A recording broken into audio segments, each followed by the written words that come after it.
On dit que cette sortie de Christophe Dugarry, on le parlait, a créé de nombreuses réactions, notamment celle de Martin Camus-Mime, qui n'est pas du tout d'accord avec l'ancien footballeur, lui qui a attaqué Christophe Dugarry dans l'un de ses textes. Il remet d'ailleurs en cause la Coupe du Monde 1998 du joueur. Il pense que ce joueur-là est champion du monde simplement parce qu'il faisait partie de cette équipe-là, mais pas parce qu'il avait les compétences. Lui qui revient sur un aspect, c'est le moment précis. C'était quoi l'opportunité? C'était quoi la raison de cette sortie en ce moment, au moment où tous les supporters marseillais célèbrent Faris Pemi Mumbanya? Je vais peut-être préciser, c'est un grand frère et un confrère, Martin Camus. Je vais lui dire qu'il n'a pas de leçon à donner à RMC. Tout simplement, il n'a pas de leçon à donner à RMC. C'est un média. Christophe Dugarry, écoutez, qui n'est pas le média. Écoutez, mon cher Magique, Christophe Dugarry n'a rien inventé. Il a été convié à une émission, il est consultant, il est analyste. C'est-à-dire qu'il intervient dans une émission, on l'appelle, on lui dit, écoutez, Christophe Dugarry, quel est votre avis sur... Donc, vous auriez souhaité interroger sur Marseille, sur Mumbanya, qui disent que je ne peux rien dire. Il n'a rien à dire pour le moment parce que Mumbanya a marqué 2 buts. Non, il a donné en toute honnêteté son point de vue qui n'engage que lui. Ça n'engage que lui. D'ailleurs, sur le même média, bien des heures après, il y en a qui ont eu des points de vue différents. À Chéchou, par exemple. Ce n'est pas... Oui, bien sûr, ils sont nombreux. Il n'est pas le seul. Ils sont nombreux qui ont réagi, qui ont dit non, pour moi, il faut laisser du temps à Mumbanya, parce que voilà. Ils trouvent des justificatifs, des excuses. Dugarry, pour lui, qui est justement un joueur qui, même si par le passé, il n'a pas été le meilleur attaquant du monde, il a une expérience. Que ce soit l'expérience de joueur, de footballeur, que ce soit une expérience de sociétaire de Marseille. Il sait ce que c'est que jouer pour Marseille, jouer à Marseille, le niveau d'exigence, le degré d'exigence au niveau de Marseille. Et ce qu'il dit n'est pas absolument mauvais pour Mumbanya, ça peut aussi être le déclic, ça peut aussi être quelque chose, un élément déclencheur pour piquer à vif le joueur et le pousser à se réveiller. Parce que ça peut tout simplement détruire sa carrière. Non, ça ne peut rien détruire comme carrière. Écoutez, non seulement c'est un lion, mais en termes, si chaque fois que vous êtes critiqué en tant que footballeur, vous sombrez dans la dépression, vous n'êtes pas fait pour le football. Vous n'êtes pas fait pour le football parce qu'ils sont nombreux. Est-ce que vous savez que Benzema a été critiqué au Real Madrid? C'est-à-dire que moi, je vois seulement aujourd'hui des gens qui disent oh, Benzema le héros, Benzema le grand joueur, le grand attaquant. Ils n'ont pas connu les périodes de 2009, 2010, 2010, 2011, 2012 et tout ça. Quand Benzema arrive au Real Madrid, il trouve Higuaín et CR7 qui est là, qui à l'époque, au début de la première saison, il y a encore CR9 parce qu'il a abordé le dossier numéro 9 parce que Raoul était encore là. Il était encore là, ouais. Benzema a passé des mauvaises saisons au Real Madrid. Benzema a même subi des cris de la part des supporters du Real Madrid. On a même sorti des mouchoirs. Vous savez ce que c'est que sortir des mouchoirs blancs? Quand les socios sortent des mouchoirs blancs pour un joueur, on veut son départ, on veut qu'il soit remplaçant. On a même voulu acheter Lewandowski parce que Benzema n'était pas jugé satisfaisant. On a même voulu acheter Harry Kane à un moment donné. On a voulu... Donc, écoutez, si chaque fois... Et il va vous dire quelque chose. En France, il n'était pas non plus épargné. Il y en avait qui faisaient toujours les compliments, qui estimaient que Benzema c'était un attaquant incomplet, même s'il ne marque pas des buts, il fait jouer C1-7, il fait jouer l'équipe, il joue comme un 10. Mais je vous dis que même en France, il y avait des critiques acerbes. Moi je me rappelle sur Téléfoot, comment il s'appelle, Michel Lizarazu, qui de façon sobre et lucide avait dit que Benzema, pour l'instant, il a encore beaucoup à faire, il doit encore beaucoup travailler parce que pour l'instant, quand tu joues pour le Real Madrid, quand tu es attaquant du Real Madrid, c'est minimum tel nombre de buts par saison, etc. Et il faut travailler sur la précision, il faut travailler sur l'habileté devant les buts. Donc, il a dit ça, c'était son compatriote. Pourquoi est-ce qu'on pense que dire quelque chose sur Faris Mumbanya, c'est forcément la haine, ou c'est la jalousie, c'est de l'aigreur? Est-ce que doit-on forcément revenir, doit-on forcément convoquer le passé et le passif d'un consultant, le passif et le passé de joueur d'un consultant de sport? Beaucoup de personnes qui parlent de football là ont peut-être déjà joué au football un jour. Est-ce que ça leur enlève le droit de jouer au football, de parler de football? Alors, est-ce que ça vous enlève le droit de parler de football? Non, il faut qu'on soit honnête, soyons conscients. Parce que là, ça permet également de sensibiliser certaines personnes.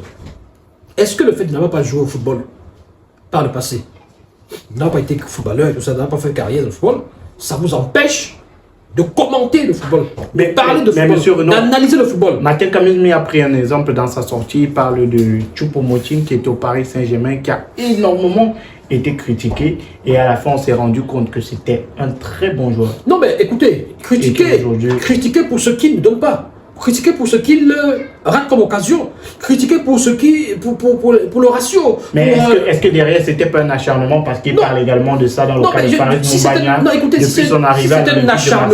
Si c'est un acharnement, considérons aussi que tout ce qui était dit sur Giroud, c'est un acharnement, parce que moi ce que je veux relever cela, c'est que effectivement Dugarry est dur. Ça, vraiment, on sait que c'est comme ça qu'il est, en fait. Il est dur, il est même, là, sur des points de vue, même, j'ai envie de dire, méchant. Mais c'est son rôle, c'est-à-dire que quand on l'appelle pour intervenir, on sait qu'il va faire comme ça. Récemment, il s'en est pris à Mbappé et à Enrique, à Luis Enrique. Il a dit des choses même sur le plan personnel, c'est-à-dire qu'il allait même carrément dire qu'ils ont, à l'époque, ils étaient en Espagne, au Barça, il a rappelé les souvenirs.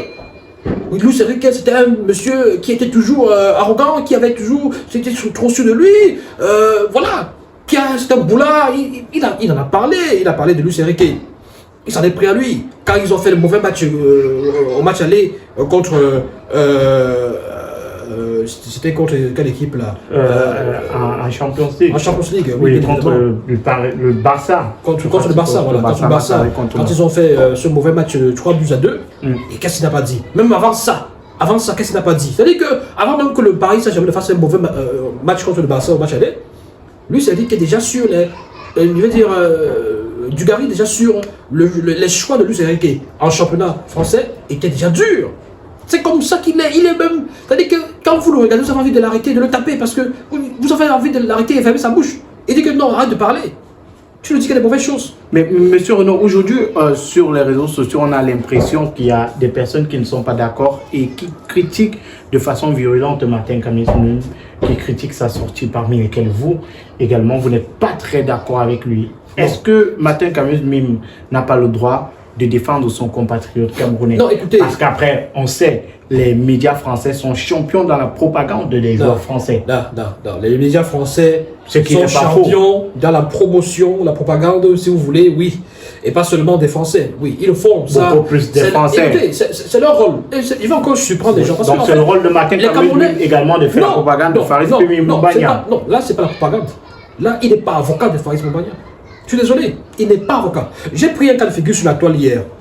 J'ai dit, essayons d'imaginer un contexte où, dans ce monde, aujourd'hui, en 2024, où par exemple, je ne sais pas, j'ai pris l'exemple de, non pas de Mambik,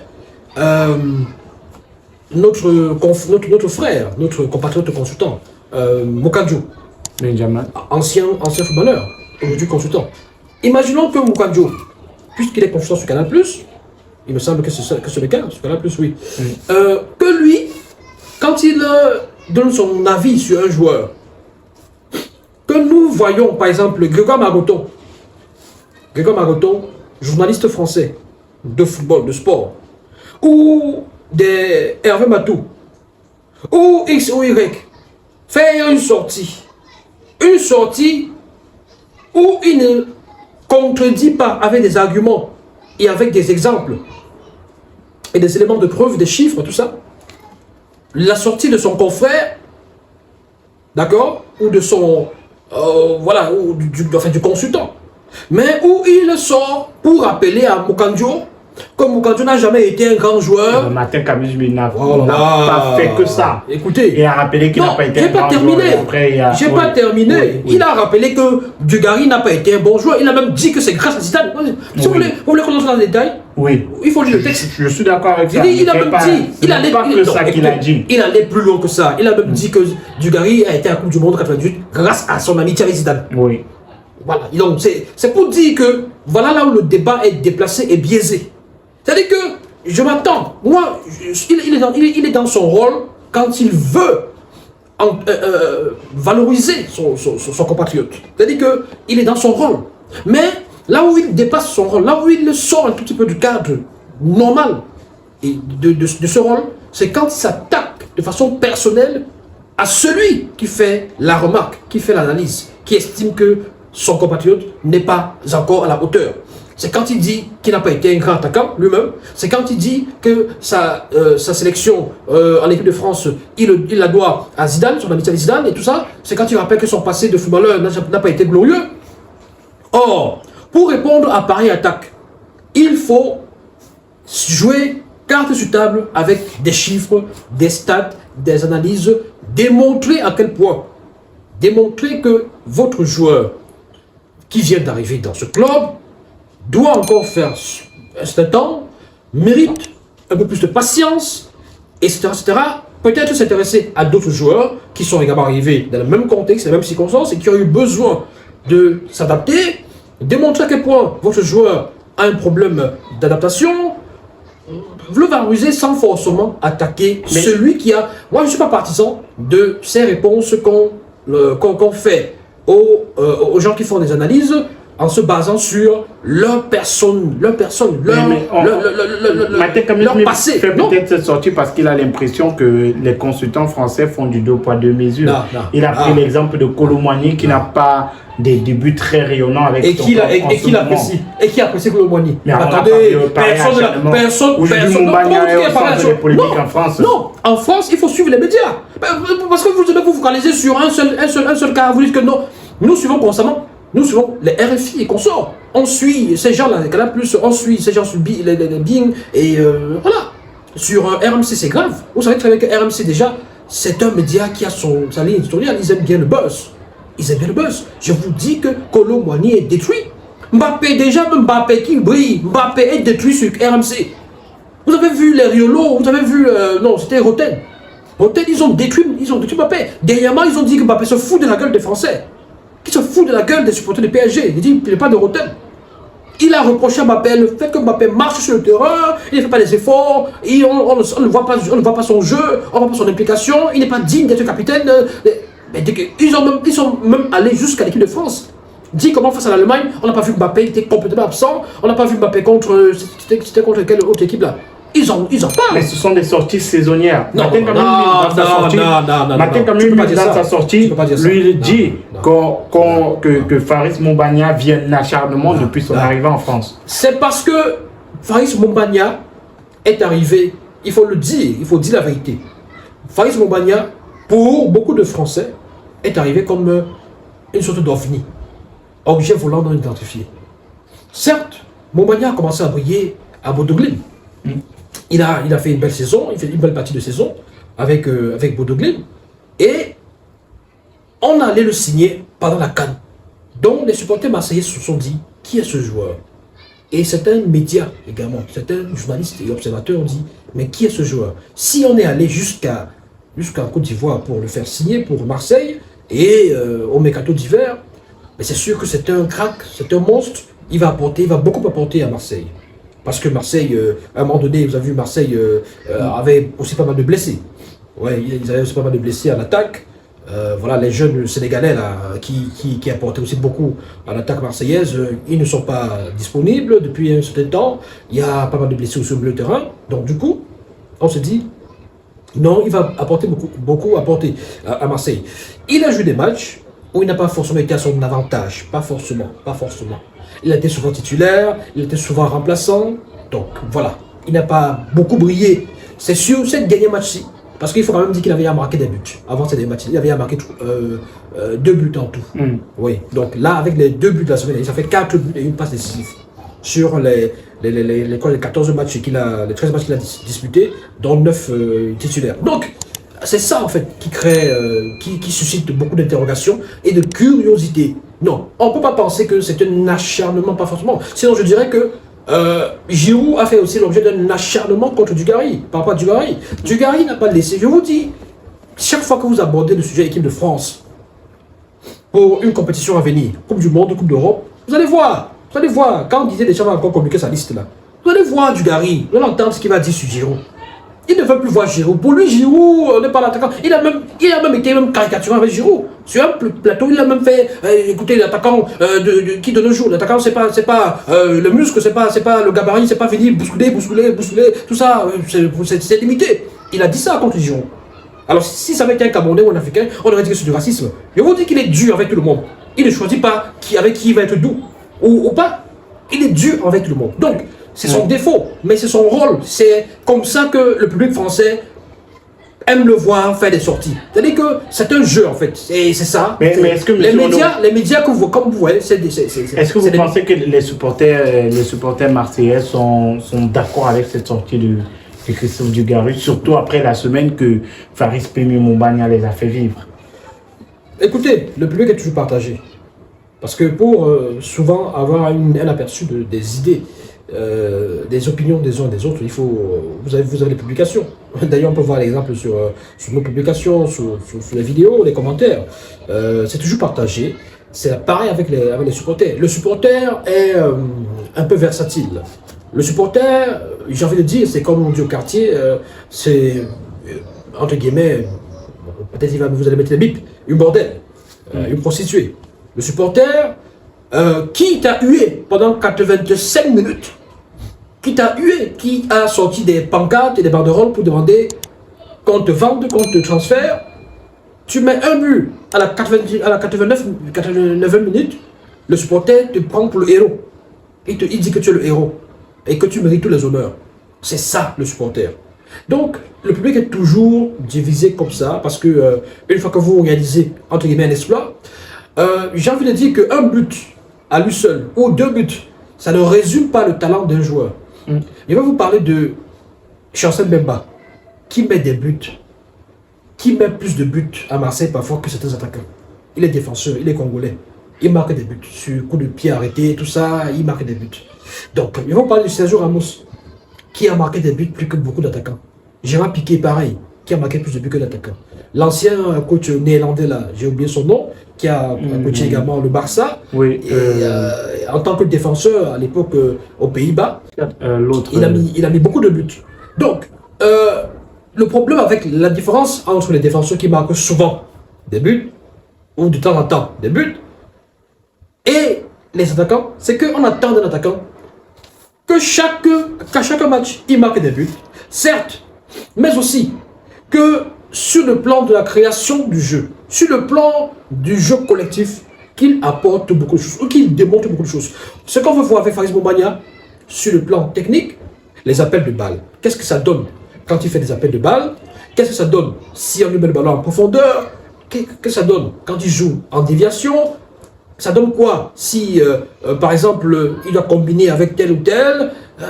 Ça donne quoi sur les centres? Ça donne quoi sur les déplacements? Donc, ça donne quoi toutes les qualités que Karim Benzema dans les face-à-face? Ça donne quoi dans les face-à-face avec les défenseurs, avec les gardiens de but adverses, par exemple? Parce qu'il faut quand même rappeler qu'il y a 2-3 matchs en championnat, il a raté une occasion qu'il a toute faite, qu'il a mise de côté, et ça va irriter les supporters, il faut le dire. Donc, maintenant, ce que nous pouvons dire à Dugarry, c'est Dugarry, oui, bien sûr.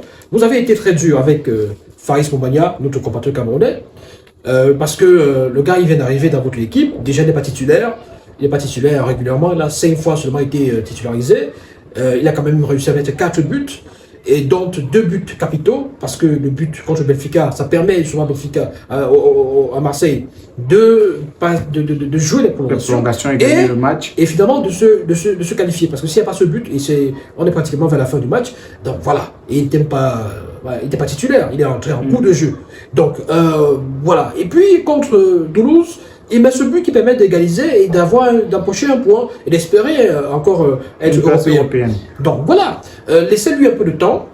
Vous avez bien fait de dire que peut-être il a des qualités, il a quelque chose et qu'il n'a pas encore démontré. D'ailleurs, justement, vous avez raison parce que il ne les a pas encore démontrés.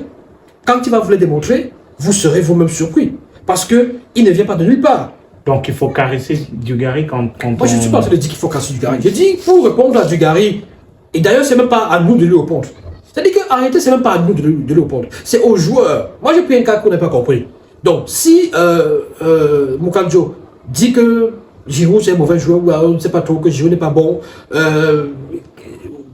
Est-ce qu'il faut que Hervé Matou, ou bien Grégoire Magoto, ou Christian Jean-Pierre, ou Stéphane Guy, tout ça là, sortent, fassent des articles au vitriol, orientés vers Moukandjo, dit comment saccager Moukandjo, détruire Moukandjo, et dit comment il n'a jamais été un bon joueur. Il faut recadrer de temps en temps. Rappelez à Moukandjo comment il a failli bagarrer avec Assou Ekoto au Mondial 2014. Peut-être Martin Camus Mim était dans son rôle de recadrer le consultant qui, d'après lui, a un peu déraillé. Merci, monsieur Renaud. Non, le consultant, il n'a pas déraillé. Merci, monsieur Renaud. Il a été dur, il n'a pas déraillé. Martin Camus n'est pas dans son rôle de faire des leçons, de morale au consultant. Il répond entre consultants, mon cher Magique, entre consultants et hommes de médias, on se répond avec des arguments. C'est-à-dire que tu dénigres, tu dis que le jeu n'est pas bon. Moi, je te prouve que le jeu est bon. Martin Camus a utilisé les arguments qui sont les siens. Merci à vous, monsieur. Il a débordé, il a lui-même déraillé, comme d'habitude. Ce sont ses propres arguments. Ce sont les arguments qu'il a trouvés bons. Je suis donc libre aussi de dire que Martin Camus, lui aussi, il a déraillé. Vous avez votre liberté. Ben oui. De le faire. Il est libre de dire à Dugarry qu'il était un mauvais joueur, qu'il allait au mondial. Vous êtes libre de lui dire qu'il a déraillé. C'est quand même terrible ce qu'il dit. Parce que voilà quelqu'un qui. Voilà un journaliste. Et puis, si je parle même, on va peut-être bloquer. Parce que voilà quelqu'un quand même qui est censé avoir une certaine tolérance, une certaine douceur même dans le texte. Mais pourquoi? Il était trop violent avec Dugarry. Pourquoi il devrait avoir au point de. Pourquoi? C'est un homme de Dieu. C'est un homme de Dieu. Il doit avoir quand même certaines... voilà, il doit avoir un certain tempérament, Martin Camus. Voilà, c'est tout. Il rappelait à Dugarry que Dugarry n'a pas été un bon joueur par le passé, il n'a pas le droit de critiquer, il n'a pas ceci, il n'a pas cela, et de couronner le tour en disant que s'il est allé en Coupe du Monde 98, c'est parce qu'il était l'ami de Zidane. Mais c'est quand même grave ce qu'il dit là. Donc c'est dit que, c'est accusé même Aimé Jacquet, de dire à Aimé Jacquet que tu as pris un garçon qui ne méritait pas. Or, quand au Cameroun, on vous dit que l'Africa Foot a amené tel joueur à la Coupe d'Afrique, le même Camus, il sort de sa réserve et il va vous dire comment. Ça, c'est des analyses. Dans ses analyses, cette personne l'a mérité. D'ailleurs, il faut dire quand même que Martin Camus a égratigné la presse camerounaise.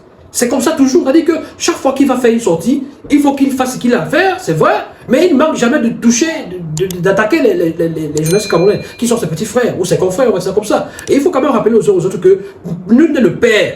Le père, nul ne nourrit les autres dans cette affaire de presse camerounaise. Parce que c'est un peu trop quand même.